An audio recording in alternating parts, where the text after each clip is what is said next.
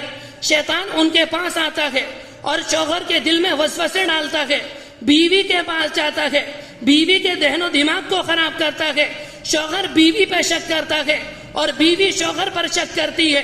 ایک وقت آتا ہے کہ دونوں کے درمیان لڑائی ہوتی ہے، دونوں کے درمیان جھگڑے ہوتے ہیں، دونوں آپس میں لڑنے لگتے ہیں، اس بات پر غور نہیں کرتے ہمارا ذہن گرم کیوں ہوا، ہمیں غصہ کیوں آیا۔ شیطان اس کے پیچھے کام کر رہا ہوتا ہے۔ ایک وقت آتا ہے دونوں لڑتے ہیں، شیطان 3 طلاق آدمی سے دلوا دیتا ہے، آدمی 3 طلاق اپنی بیوی کو دیتا ہے۔ کچھ دیر کے بعد اس کا غصہ ختم ہوتا ہے، اسے قرار آتا ہے، اسے سکون ملتا ہے۔ اس موقع پر انسان کو یاد آتا ہے میں نے غصے کی حالت میں اپنی بیوی کو 3 طلاق دی۔ وہ عالم صاحب کو فون کرتا ہے اور فون پر یہ بات کہتا ہے، فون پر یہ نہیں کہتا کہ ہمارا اور ہماری بیوی کا جھگڑا ہو گیا، بلکہ میرا اور میرے ساتھی اور اس کی بیوی کا جھگڑا ہو گیا، اور اس نے غصے کی حالت میں اپنی بیوی کو 3 طلاق دے دی۔ مول صاحب ذرا یہ بتاؤ کہ 3 طلاق ہوئی یا نہ ہوئی؟ فون پر یہ بات کہی جاتی ہے کہ 3 طلاق ہو گئی اور تمہاری بیوی تمہارے لیے ہمیشہ کے لیے حرام ہو گئی۔ وہ یہ سن کر ڈر جاتا ہے، اپنی بیوی کے پاس جاتا کہتا ہے تم کسی کو مت بتانا میں نے تمہیں 3 طلاق دی، میں کسی کو نہیں بتاؤں گا کہ میں نے تمہیں 3 طلاق دی۔ وہ اس طرح سے آرام سے زندگی گزارتے ہیں۔ اللہ کے رسول علیہ السلام نے صحابہ اکرام کو قیامت کی علامتیں بتوائی، ان میں ایک علامت یہ بتائی آپ نے، قرب قیامت کی ایک علامت یہ ہے انسان غصے کی حالت میں اپنی بیوی کو طلاق دے گا اور وہ دونوں آپس میں نکاح نہیں کریں گے، بغیر نکاح کے اس طرح سے زندگی گزارتے رہیں گے، اور اس کے بعد وہ دونوں آپس میں جو ملاقات کریں گے ان کے نامہ اعمال میں حرام کاری کا گناہ لکھا جاتا رہے گا۔ میرے بھائیوں، اس زمانے میں یہ بات عام ہے۔